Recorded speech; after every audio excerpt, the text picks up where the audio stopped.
Hello, good friends, welcome back. We are covering yet another case. This one is going to be a little bit short, and we are talking about animal abuse, so viewer discretion advice, I guess. So with today's makeup look, I had a little bit of help with it on Instagram. I'll put the poll here, and this is the makeup that I'm going for.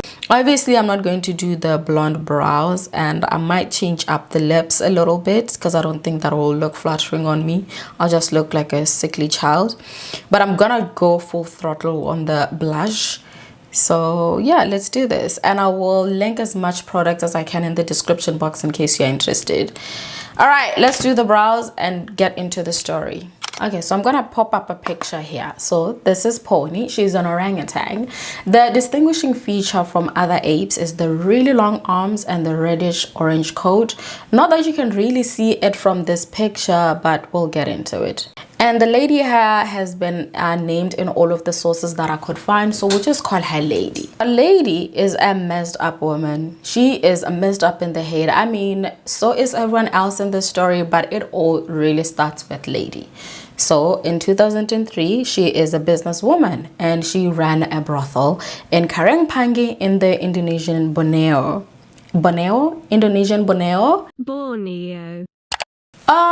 I needed to figure out exactly what I'm doing, and now I think I kind of do have an idea, so I need to do this here. Okay, so back to the story. She is a businesswoman and she ran a brothel in Karangpangi in the Indonesian Borneo. And you know how brothels work. She is the madam of the brothel and she has a couple of young women who worked for her. And she figured she could make more money by offering an ape to her clientele at an added fee. Her main clientele who frequented this establishment were local villagers and the palm oil workers. So these palm oil workers, as the name may suggest, work in palm oil plantations. And there's literally no way we can talk about orangutans without talking about palm oil and how it has led to the story. So palm oil is the leading cause of orangutan extinction. It's in 50% of your household and food products sold in the West. It's in your shampoo, it's in your toothpaste, in your detergents, in your frozen microwave dinners, in your cookies, in your peanut butter. I actually checked my peanut butter and it does actually have palm oil. It's in your lotion, it's in your makeup. I mean, you name it and it most likely has palm oil. I'll kind of put other names for it on screen for you because sometimes they don't spell it out as palm oil, but it most likely has palm oil. Palm oil is a type of vegetable oil made from the fruit of the African oil palm tree, which originates in West Africa. However, it can be grown successfully in any humid tropical climate and has taken a strong foothold in Indonesia. So not only is palm oil bad for the environment and a major cause of climate change, but it is also the leading cause of orangutan extinction. Every year, it is estimated that between 1,000 to 5,000 orangutans are killed in palm oil concessions. That is a significant portion of the wild orangutan population, which is lost without fail every single year. So what these big corporations do is they find this ancient rainforest in Borneo and Sumatra, they clear them, burn them to make way for these massive palm oil plantations, which strips not only orangutans but proboscis monkeys and sun bears of their natural habitat.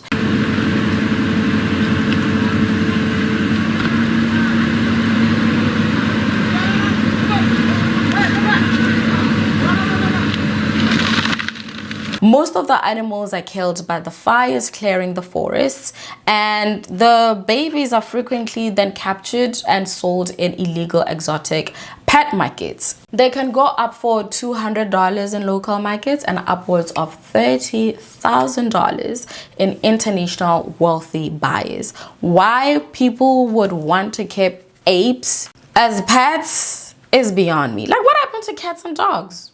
I find it super corny when rich people want to tame wild animals and label them as like exotic pets. Or maybe this is just my bitterness talking because I'm broke and I don't have $30,000 to buy an orangutan.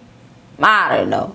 But my opinion still stands. Like, hello. Like, if you have that much money, maybe donate to an orphanage or something. My opinion, but I have no right to be policing rich people and what they're doing with their money. But anyway, back to the story. This is how Pony ended up in the hands of Lady. Pony's parents were killed when the rainforest in Karimpangi were cleared for the palm oil plantation. She was only a year old when she was brought in, so literally a baby. Like literally, because orangutans can live up to be 60 years old. That is also in human years, right? The main reason why she brought in Pony was for what I said. It's not because she wanted Pony to be a pet, but to be part of her brothel business. In like the most sickest, twisted ways humanly possible. She spent her days chained and locked up in a cage with only an old, filthy mattress. So the few times that Pony was allowed to get out of this cage was to get shaved every other day, which made her skin very irritated and infected. She would get these abscesses from these infections, so they made her wear perfume for the man who came in, like to kind of mask the smell. They also put makeup and jewelry on her, apparently as an attempt to make her look human-like. I can assure you that a man who is capable of having sexual relations with an animal does not need any encouragement. They were going to do it anyway. Like, have you seen an orangutan and human? Come on now. They were going to do it anyway. And the lady with her sick, twisted mind had trained Pony to perform some sexual acts, such that whenever a man came close to her cage, she would immediately turn around, present herself, and start gyrating through the motions. And that is what the man wanted. They could choose to be with a woman if they wanted to. I mean, it's a brothel, right? But no, it was such a novelty for a lot of these men to have sex with an orangutan, so they chose Pony. And this was her life for 6 years.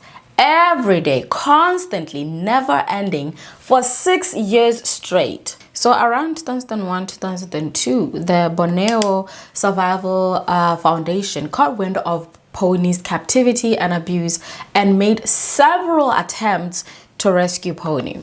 But each time they will show up at the village, the villagers will come out guns blazing. Literally, they'll have guns, poisoned knives, because they didn't want the foundation people to take Pony. She was a cash cow not only for Lady but for the other villagers as well, because when these men that came for Pony spent money, they also spent the money in the village, right? So it's kind of like everyone wins type situation, as twisted as it may be. They also thought that Pony was lucky, as she would pick out winning lottery numbers.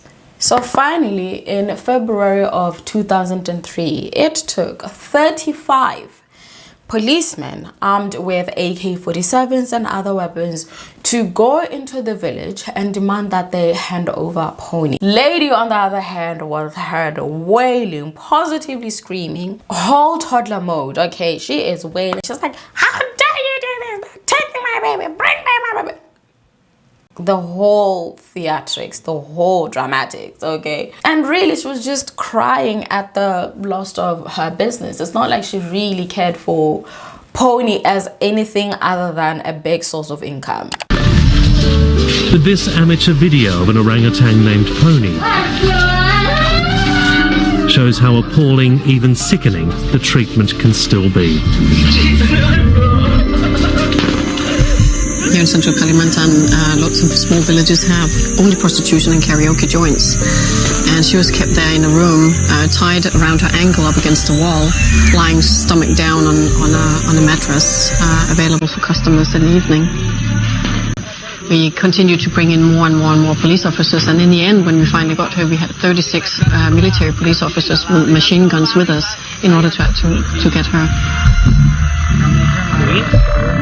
So after her rescue, Pony was taken to the Nyaru Menteng Rehabilitation Center. The process at the center aims to gradually ease orangutans back into the wild. So usually starting off with a socialization enclosure to kind of get them used to other animals, and then followed by a semi-independent pre-release island before finally returning them to the wild. So this pre-release island is to see if they can survive into the wild by themselves, and if they think they are incapable of taking care of themselves, then they are finally returned into the wild.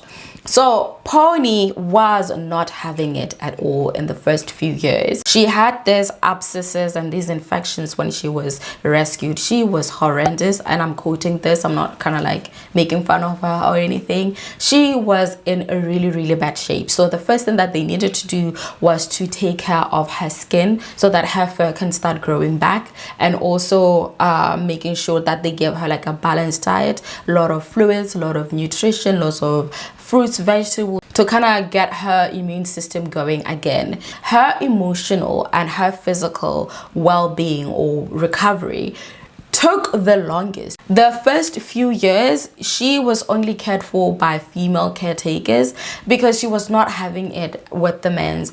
Whenever a male caretaker will come close to her enclosure, she would scream, she would shout. She did not want men anywhere near her, and this took years for her to kind of adjust and kind of get used to men again, and not look at men like they are a threat or they're coming there to abuse her. Because Pony never learned to fend for herself, she had to depend on the workers at the center for food. Normally, like in the wild, okay, orangutans are attached to their mothers for about the first 7 years of their lives. In those 7 years, they learn survival skills like how to climb trees, how to find their own food, which trees and fruits are actually edible, and how to find water sources. But for Pony, those formative years were spent in a cage and being fed human food. Lady gave her sweets and snacks and sodas when she should have been eating a lot of like wild fruits, leaves, occasional bird eggs, tree barks, and like small insects. But a big chunk of an orangutan's diet is wild fruits, not sodas and sweets. Okay, so Pony, being rescued at 7 years old, she is hitting puberty, and she does not want anything to do with men. She went absolutely feral whenever they came close. And it's like, what do you expect though? Because all she knows about men is they come in to hurt her. So in her little enclosure, they come, she screams. She's like, stay away from me, okay? Just, yeah. And it's very sad really that that is all she knew when it came to not just men, just like her whole life. That is all she knew. A cage and men coming and going every single day with no rest. As part of her rehabilitation, she had to be placed with other female orangutans to learn how to act like a wild animal again. You know, they wanted to see if she can learn how to find food by herself, find water sources, and actually survive in the wild. But after many attempts, the final one being in 2013, they decided that she can actually never be released into the wild. This is terrible. What is this? So now you're wondering, okay, but what happened to Lady? Nothing. Absolutely nothing. Keeping orangutans or any protected species as pets in Indonesia is illegal, and it holds a maximum sentence of 5 years in prison and a fine of 100 million Indonesian rupiah, which is roughly around $6,400. But Lady was never prosecuted for Pony's captivity and abuse. I mean, no arrests, no trials, no fines, no protests, nothing. Not even a slap on the wrist, okay? She just wailed when they were taking pony, and that's it. They just let her go. So historically in Indonesia, government agencies have preferred to simply confiscate illegally held orangutans rather than prosecute the owner, especially when most of these individuals who keep orangutans as status symbol pets are wealthy politicians, military officers, or powerful local figures. So the police are very much hesitant and reluctant to press charges. Now you can see how this captivity of wild animals has never really been addressed properly or corrected, even though there are laws in place to protect orangutans. Even say miraculously somehow, right, these rich people get arrested, they have the means to pay these fines, and it's like it never happens. The cycle continues because there is no real punishment. There is no real solutions as far as I see it. I mean, the real solution will be to leave orangutans alone and all of these animals alone. And to do that is to leave the rainforests alone so that they have their home and they get to live their, you know, fabulous lives. And unfortunately, this is as far as it goes. There are no strict laws or punishment that hinders these people from continuing to capture wild animals and doing whatever it is that they get to do with them.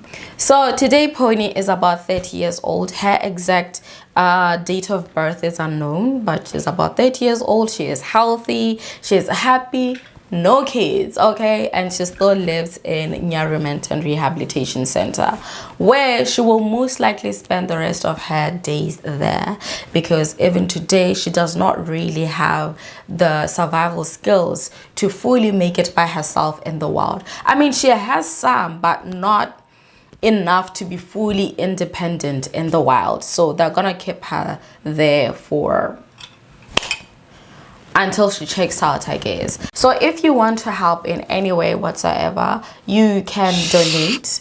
I will leave the link in the description box to both the Nyaru Rehabilitation Center and also to the orangutan, the first one that I mentioned. I will leave both of their links there. If you are in Indonesia, in that area, you can reach out to them if you want to maybe volunteer or whatever else that you just want to do to help. And yeah, that's it. It's such a sad story, and it's just like a reminder of how far people can go for money and how far men can go for sex. I mean, they have sex with babies and children, and it's so sad that even animals are not safe from men and there are sexual, I don't even want to say fantasies, it's just the whole thing is just disgusting, man. But at least she is safe today, and there are so many other orangutans that don't get to be rescued, and these are their lives. And for people that keep wild animals as pets, yikes. Yeah, that's it from me today. I hope that you take care of yourselves. I hope you take care of each other, and I will see you in the next one. In case you are new, I do this type of videos from time to time, so consider subscribing. Maybe? Okay, that's fine. I will see you in the next one. And this is my makeup. How did I do? I like it. Let me know how I did in the comment section down below, and also let's continue this conversation in the comments section below. Until then, take care of yourselves, take care of each other, and I will see you very, very soon. Mwah. Bye. Ooh. Jingle, jingle.